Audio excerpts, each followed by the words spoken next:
नमस्कार। इन खबर में आपका स्वागत है। मैं विद्याशंकर तिवारी हूँ।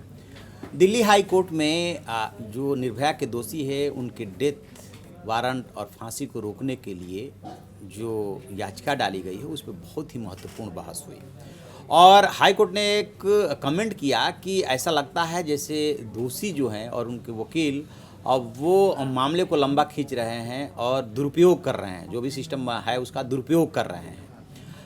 दरअसल बात अब ये आ रही है कि 2017 में सुप्रीम कोर्ट ने इस मामले में फांसी पे मुहर लगा दी थी, जो लोअर कोर्ट से फैसला होते हुए via high court supreme court तक पहुंचा था। इसके बाद 2018 में जो है रिव्यू पिटीशन खारिज हो जाता है। तो 2017 से लेकर के और 2020 आ गया, इस बीच में जितने भी उनके पास विकल्प है वो क्यों नहीं आजमाए गए?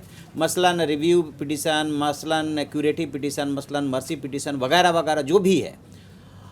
तो अब बात ये आ रही है कि इसलिए डेथ वारंट पे रोक लगाने की मांग की गई है कि जब राष्ट्रपति के पास मर्सी पिटीशन भेज दिया गया है तो उसका इंतज़ार करना चाहिए, एक बात। और दूसरी बात ये आ रही है कि उसके बाद 14 दिन का टाइम मिलना चाहिए।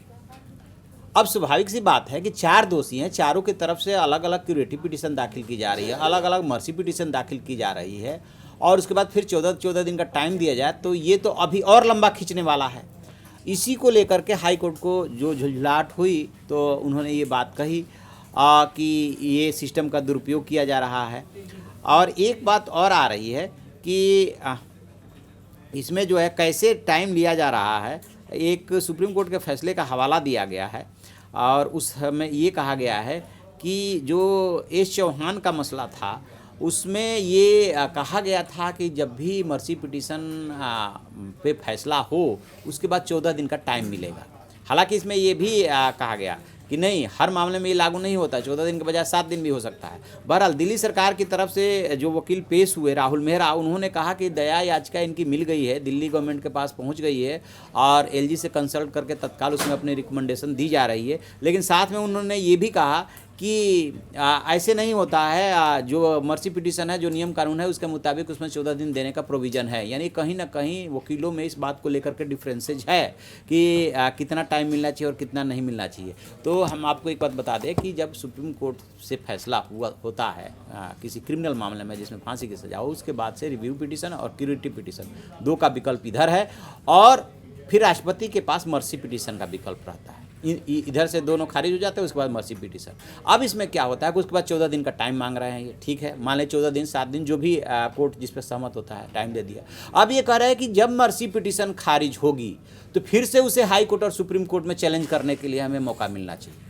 तब सोचिए कितना अंतहीन सिलसिला है कि 2017 में फैसला आ गया, 2020 तक, अभी 2020 में जा कर के वो उनका डेथ वारंट जारी होता है और अब भी कहा जा रहा है कि अभी तो हम मर्सी पिटीशन में जाएंगे, उसके बाद जो है 14 दिन का टाइम, फिर जो है वो यदि खारिज होता है तो फिर उसे चैलेंज करने के लिए टाइम। अंतहीन सिलसिला, यानी कहीं ना कहीं हमारे सिस्टम में लैप्सेज हैं, लेकुनाज हैं, जिसकी वजह से ये दोषी और उनके वकील मिल कर के उसका फ़ायदा उठाने की कोशिश कर रहे हैं।